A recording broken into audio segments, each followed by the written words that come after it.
10 days of horror the people of Black Forest will never forget. Today marks the 5-year anniversary of the start of the Black Forest fire. To this day, even at just over 14,000 acres, still the most destructive fire in Colorado history. News 5's Sam Kramer talking with firefighters on the front lines who were there and the residents that they fought to protect 5 years ago. Yeah, absolutely. Sid Webb was one of those residents. He watched as ash from the Waldo Canyon fire fell on his home in Black Forest.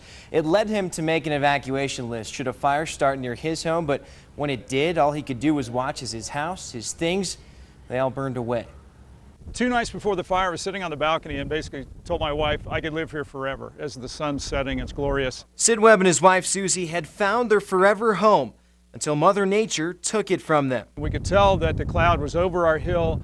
Could not see our house, of course, but we knew that it was somewhere under the smoke. Within the first few hours, red flag conditions helped the spark grow into a full-on forest fire.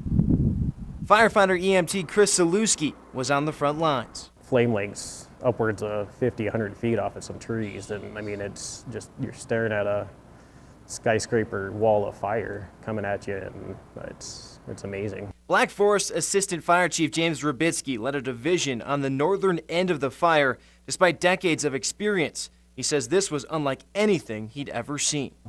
Some of the sounds, the things you saw, the fire rolling over the tops of the trees like a freight train, was just something you'll never erase from your memory. With the smoke and flames still pumping, Webb headed toward the forest, trying to save whatever he could, but the road was blocked. He took this picture, later learning in that plume of smoke was his home and his belongings. A 40-year-old home with 2 stories and a tall roof, and everything just turns to ash and comes crashing down in one spot, basically. And so the destruction was catastrophic. The destruction just awed us all. More than 500 homes either damaged or destroyed as the flames jumped from tree to tree, burning through acres, cars, everything in its path. The perfect conditions drove it so quickly that even if we were there when it started, it would have been a job to put it out. It took firefighters 10 days to contain the fire, but $85 million in damage was already done. I remember feeling I just got kicked in the gut watching the smoke and the fire, because this is our home.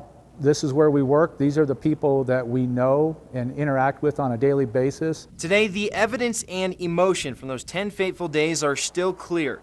Some families rebuilding homes amid patches of blackened trees, while other properties are vacant with only remains of what once was.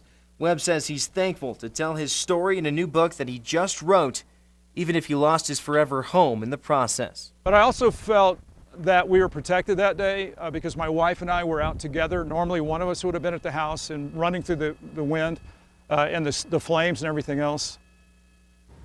Now, the Black Forest Fire Department has made significant strides since then. They've hired more firefighters, purchased more wildfire equipment, and even increased staffing on red flag days, all in an effort to smother a small fire before it turns into another big one.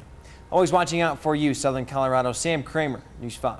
Sam, thanks. And we're learning more tonight on the ongoing investigation into what caused the Black Forest fire. Today, El Paso County Sheriff Bill Elder telling News 5 the investigation is still active with several tips coming in. Elder says his new deputy fire warden will comb through all of the gathered evidence to give his opinion on the matter. Last month, News 5 sat down with Mark Poff, a former detective with the sheriff's office that took part in the investigation. He says it's important for the people to know that while no specific cause has been determined, he had found no evidence of foul play. We're not going to be able to completely prove that, how the fire started, but there's definitely large amounts of credible evidence that shows we don't have an arsonist.